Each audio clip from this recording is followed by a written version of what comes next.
आप किसी से कहो मत कि मुझे कोई विकार आ रहा है, मेरी बात मान लेना। ये हम अपने हृदय की बात कहते हैं। किसी से भी मत कहो कि मेरे अंदर विकार आ रहा है।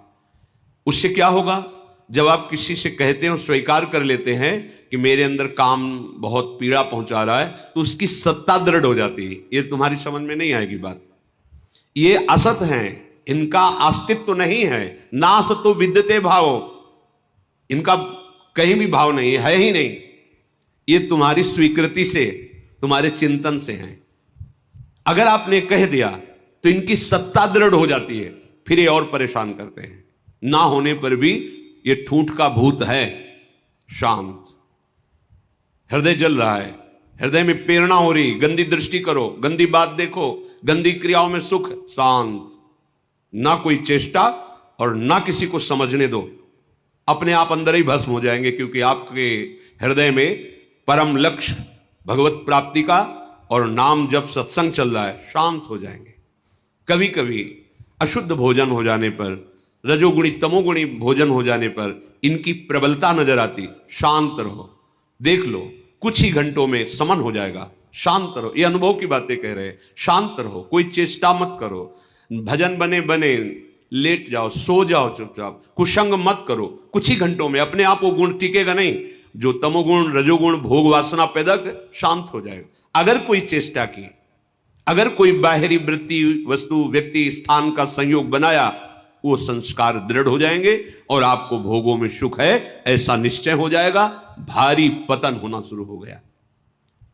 बहिर्गत दृगंतर धैर्य मालंब्य, धैर्य पूर्वक सह जाओ, धैर्य का सहारा लो।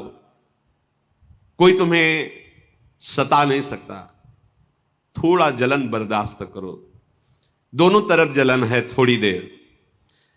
ये मध्य में खड़े, इधर परमार्थ है अध्यात्म, इधर है मायामय मार्ग।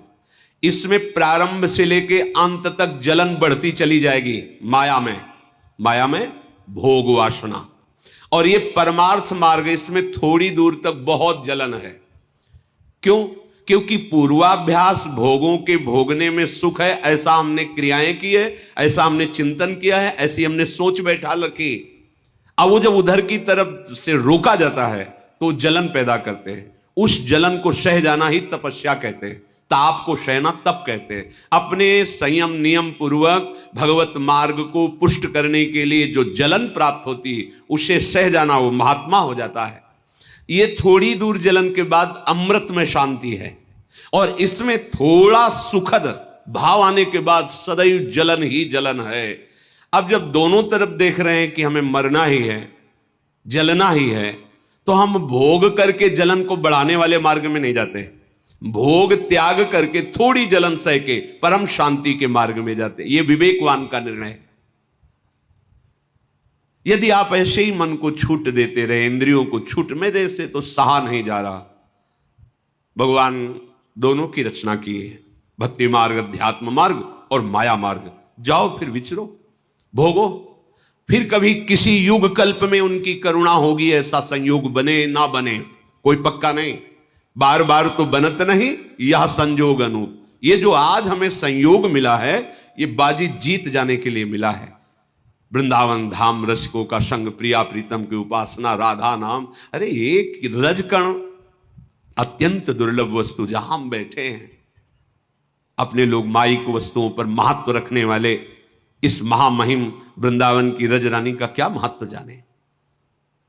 सहना कैसे सहोगे, अब उपाय बता रहे। बहिर्गत दृगंतर धैर्य मालंब्य। अय उपासक, परमार्थ के पथिक, तुम्हें किसी बाहरी से सहयोग नहीं लेना। ये अंदर से ही परमार्थ में सहयोग मिलता है, बाहर से कोई सहयोग ही नहीं। बाहर केवल विक्षेप है, सहयोग नहीं। पक्का ये हमारे दोस्त हैं, परमार्थ में सहयोग करेंगे, इतना चिंतन होना ही विक्षेप हो गया। अपने आराध्य देव से अन्य आश्रय नहीं, केवल हमारे साधन श्यामा श्याम, हमारे साध्य श्यामा श्याम।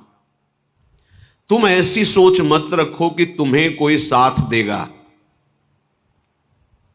तुम्हें कोई सहयोग करेगा परमानंद प्राप्ति का, तुम्हें कोई सुखी कर सकता है। ये भ्रम हटा दो।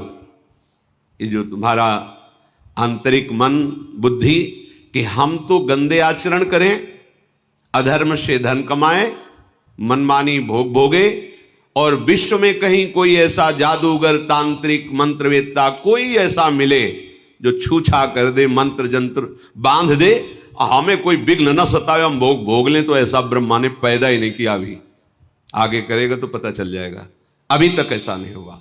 निज कृत कर्म भोग सुनु भ्राता। यदि किसी के पास जाने से, किसी प्रक्रिया से आपका आगंतुक विपत्ति नष्ट हो रही है, तो वो विधान पहले लिखा हुआ है। आपका सुकृत आ गया और सुख चलने लगा, आपको लगा कि किसी जंत्र या मंत्र या तंत्र से ये काम बन गया, बिल्कुल भ्रम में मत रहना। आपका कर्म ही आपको सुख और दुख प्रदान करता है।